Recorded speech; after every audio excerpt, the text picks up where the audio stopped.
ربما لم يعرف التاريخ كتابا تعرض للتزييف والاستغلال مثل ما حدث مع كتاب قرون للعراف الشهير نوستراداموس، الذي اختلفت الآراء بشأنه هو أيضا.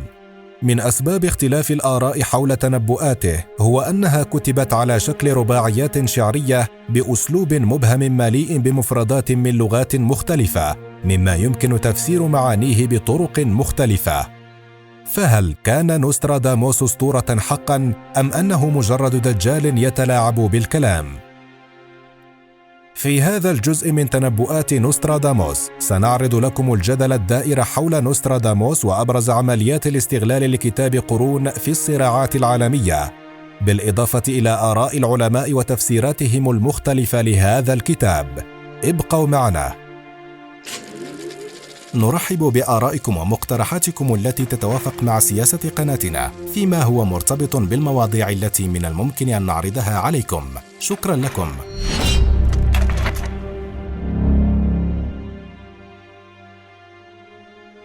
ما إن تحدث كارثة عالمية حتى يهرع البعض إلى كتاب قرون للبحث فيه عن رباعيات يمكن إسقاطها على ما يحدث، تماما كما حدث مع تدمير برجي التجارة العالميين في الولايات المتحدة الأمريكية عام 2001، عندما هرع الأمريكيون إلى كتاب قرون ليفسروا بعض رباعياته على أنها تشير إلى حادثة برجي التجارة، محاولين معرفة أي شيء عن المستقبل من خلال هذا الكتاب. لذا كان من الطبيعي أن ترتفع مبيعات قرون بشكل غير مسبوق مثل ما يحدث مع كل حدث عالمي. ومع اهتمام الناس بالأمور الغيبية، استغل الساسة ذلك لتحقيق مصالحهم الشخصية، فقاموا بتزوير رباعيات وإضافة أخرى. ففي عام 1649 قام خصوم الكاردينال مازاران الذي كان يتمتع بنفوذ كبير في البلاط الفرنسي بإضافة رباعيتين موجهتين للكاردينال، وذلك للحد من نفوذه. أيضا فقد تعرض القائد الفرنسي نابليون بونابرت للموقف نفسه عندما قام البعض بتزوير رباعيات ضده كان تاريخها الحقيقي عام 1820، قد أطلق عليها تنبؤات أوليفاريوس، كما تبعتها نبوءات أخرى مزيفة عام 1839 والتي أطلق عليها تنبؤات أورفال. غير أن أكبر عملية استغلال لكتاب قرون وقعت أثناء الحرب العالمية الثانية، عندما كانت زوجة وزير الدعاية الألماني جوبلز تقرأ كتاب قرون، ولفت انتباهها ورود ذكر الزعيم النازي هتلر فيه، فأسرعت بإخبار زوجها الذي انبهر بالكتاب بدوره، وقرر استغلال النبوءات الواردة فيه في الحرب النفسية بين ألمانيا وبريطانيا. وبالفعل مع حلول شهر مايو عام 1940 قامت الطائرات الألمانية بإلقاء آلاف الرباعيات التي تتنبأ بفوز هتلر في محاولة للتأثير على معنويات الشعب البريطاني.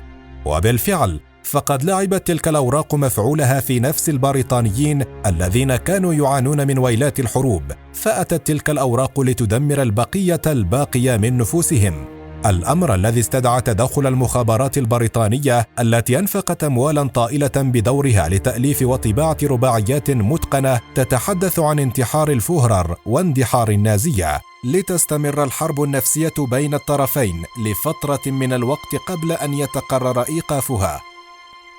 بالرغم من مرور ما يقرب من 5 قرون كاملة على تأليف كتاب قرون، فإن العلماء والباحثين لم يتوقفوا عن دراسة هذا الكتاب المثير للجدل. ولعل أصعب ما واجههم إلى جانب غموض رباعيات نوستراداموس التي يمكن تفسيرها ب1000 وجه إيجاد نسخة صالحة للدراسة، نسخة صحيحة غير مزورة. بعد الكثير من الدراسات انقسم الباحثون إلى 3 أقسام: قسم يرى بأن نوستراداموس عراف حقيقي أمكنه التنبؤ بالمستقبل، حتى إنه وصف أمورا لم تكن متواجدة في زمنه مثل وصفه للطائرات، واستدلوا على ذلك بأن نسبة النجاح في الرباعيات التي تحققت بالفعل تبلغ النسبة المقبولة علميا بشكل يصعب معه أن يكون الأمر مصادفة. رغم أن تلك التنبؤات ليست دقيقة زمنياً، وإن كانت تقترب كثيراً من التاريخ الحقيقي للحوادث، مثلما كان الأمر في نبوءة حريق لندن الكبير. وقد أرجع مثل تلك الأخطاء إلى أن نوستراداموس قد تعمد ذلك تجنباً لاتهامه بالسحر والهرطقة. غير أن أصحاب هذا الرأي لم يجدوا تفسيراً منطقياً لما وصفوه بقدرة نوستراداموس على معرفة المستقبل، ففسر بعضهم ذلك بأن نوستراداموس قد سافر عبر الزمن واستطاع أن يرى المستقبل ويكتب عنه، وفسره آخرون بأن نوستراداموس يتمتع بموهبة نادرة كشفت أمامه المستقبل، كما حدث مع الكثيرين غيره مثل الروائي جون فيرن الذي تنبأ عام 1865 بالصعود إلى القمر، وبعدها ب5 سنوات تنبأ باختراع الغواصات.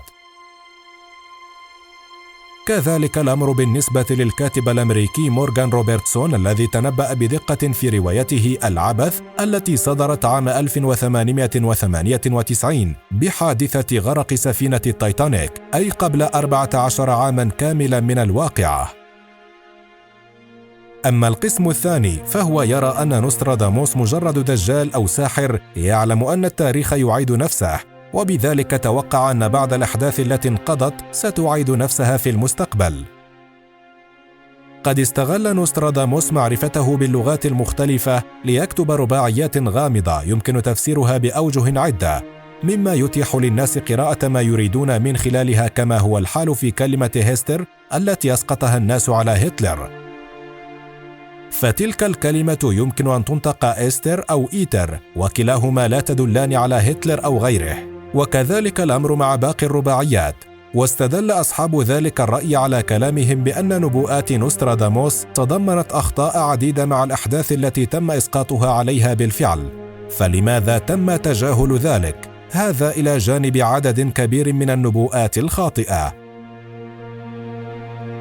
أيضاً فإن أولئك الذين قرأوا كتاب قرون قبل أحداث برجي التجارة العالميين لم يتخيلوا أن تلك الرباعيات تشير إلى برجي التجارة، وهذا دليل على مدى الغموض الذي تحمله هذه الرباعيات الشعرية، والذي لا يمكن أن يفسر وتفك طلاسيمه إلا بعد وقوع الحدث بالفعل، كما ورد في موقع الباحثون السوريون. ويرى أصحاب هذا الرأي أنه لو كان نوستراداموس قادراً حقاً على معرفة المستقبل لكان استطاع منع إصابة زوجته وطفليه بالطاعون وموتهم جراء ذلك. بل وذهب بعضهم أبعد من ذلك، فشككوا في شهادته الطبية وقالوا أنه مجرد معالج روحاني وليس طبيب، واستدلوا على ذلك بأنه اخترع علاجاً جديداً بمواصفات جديدة لمواجهة الطاعون، مما جعل الأطباء يعارضونه في ذلك، كما يرى بذلك الباحث بيتر ليمي سورييه صاحب كتاب نوستراداموس العراف، الرجل والأسطورة والحقيقة.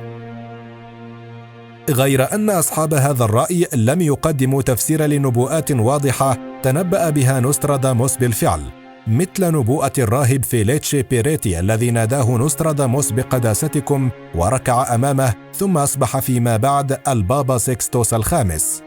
كذلك نبوءته بالسفر جوا وبالمعارك التي تدور في السماء، رغم انتماء نوستراداموس إلى زمن لم تعرف فيه الطائرات الورقية حتى.